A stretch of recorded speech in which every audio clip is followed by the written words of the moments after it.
The Kiev regime has chosen a path attempting to intimidate Russia, intimidate Russian citizens with attacks on residential buildings.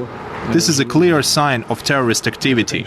That was the president of the Russian Federation, Vladimir Putin, speaking on Tuesday after a drone attack on Moscow was foiled by Russia's air defenses. I am concerned about attempts to provoke retaliatory measures from Russia. They provoke us to achieve a tit-for-tat response. We'll consider what to do about it. He pointed out that the conflict in Donbass began a very long time ago, after the coup in February of 2014. He also spoke about the fact that NATO has been expanding for the past decades and has moved from a division line in the formerly partitioned Germany in 1989 right up to Russia's borders, despite a number of agreements from the US, UK, and European governments not to move the military group any further east than the former division line between East and West Germany. Russian armed forces strike at the territory of Ukraine with high-precision long-range weapons, specifically at military infrastructure facilities. We have already talked about the possibility of striking headquarters where decisions are made. Of course, this category includes the headquarters of the military intelligence of Ukraine, which was hit 2 or 3 days ago. A local woman was an eyewitness to one of the drone crashes that hit the side of an apartment building. She said this to a Russian television station interviewer. Of course, for many people it is unexpected, as they believe that Moscow is well protected. People like me, we understand that this might happen. We were ready, but it caused panic. I'm a journalist myself. I asked people and they said that everything is normal and they don't panic. I don't understand how not to, because for me it's terrifying. Everything that's happening is terrifying.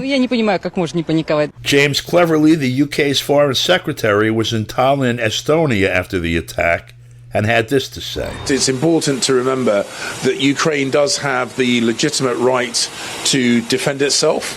It has the legitimate right to do so within its own borders, of course, but it does also have the right to project force beyond its borders to undermine Russia's ability to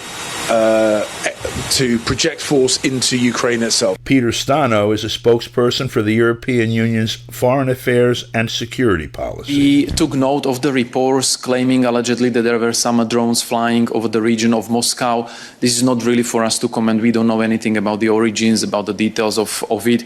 The only thing I can recall and repeat is the strong call by the European Union not on Russia not to use such incidents as a pretext for further escalation. Journalist Martin Jay, editor of the website Maghrebi.org, was questioned by RT's Rory Suchet Tuesday about the attacks. No, it's very ironic, isn't it, that when you put the Western elites and NATO's narrative under the microscope, you keep coming up with these phrases, de-escalation. You know, NATO claims that it's all about de-escalation. Stoltenberg made the point himself a couple of weeks ago with the scripted interview with the Washington Post, de-escalation.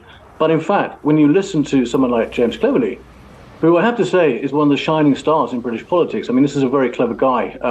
He lives up to his namesake, and he's a very lucid politician who's quite masterly. Is not prone to making polemic comments. So I think for him to say this, I think we should take it very seriously. I think Cleverly is signalling to Russia, to the West, and to media in general that the West is about to up the ante, up the stakes in its war with Russia. So what can we expect in the future? He's indicating, I think Cleverly is signaling that military strikes outside of the borders of Ukraine are now to be expected. And Russia's foreign minister, Sergei Lavrov, who's on a tour of African nations, was in Burundi Tuesday. He said this at a press conference there.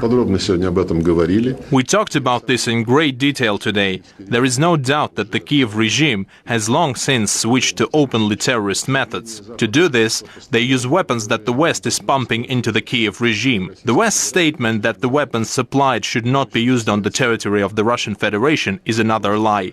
The conclusion is very simple. Since the West insists that there is no other basis for resolving the Ukrainian situation except for the notorious Zelensky's formula of peace, while Zelensky's team threatens to besiege Crimea and the eastern regions of Ukraine, as they put it, to start killing Russians and destroying everything Russian, this means that the West directly supports genocide.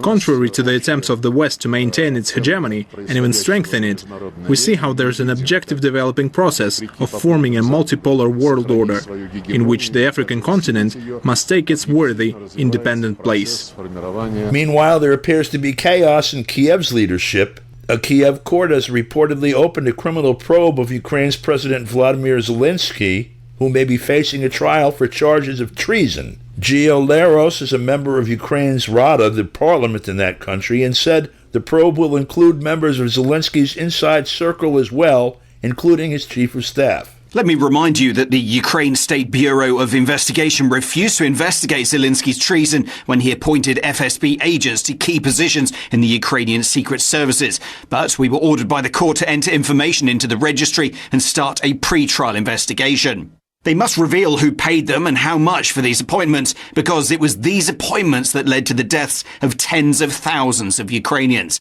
I will not allow these traitors to escape responsibility for grave crimes against the Ukrainian people. Human rights attorney and analyst Dan Kovalik said it makes sense that some in the leadership might move against Zelensky at this time. It doesn't surprise me.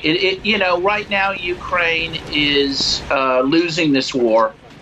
It just lost the key city of Bakhmut, and what is happening is the leaders in Kiev are turning on each other. The actual basis for the claims of treason seem bizarre to me. But the more important thing is it shows that there are leaders in Kiev that have lost confidence in Zelensky's leadership. I think in Ukraine, obviously, it could mean he's arrested and jailed. Maybe put before a firing squad. I mean, that happens to people who commit treason, especially during wartime. In the West, I don't think it changes anything at this point. I think for a while, his reputation in the West is probably pretty solid because they built him up for so long. Though at some point, I think it will wither here in the West as well. For KPFK, I'm Don DeBar.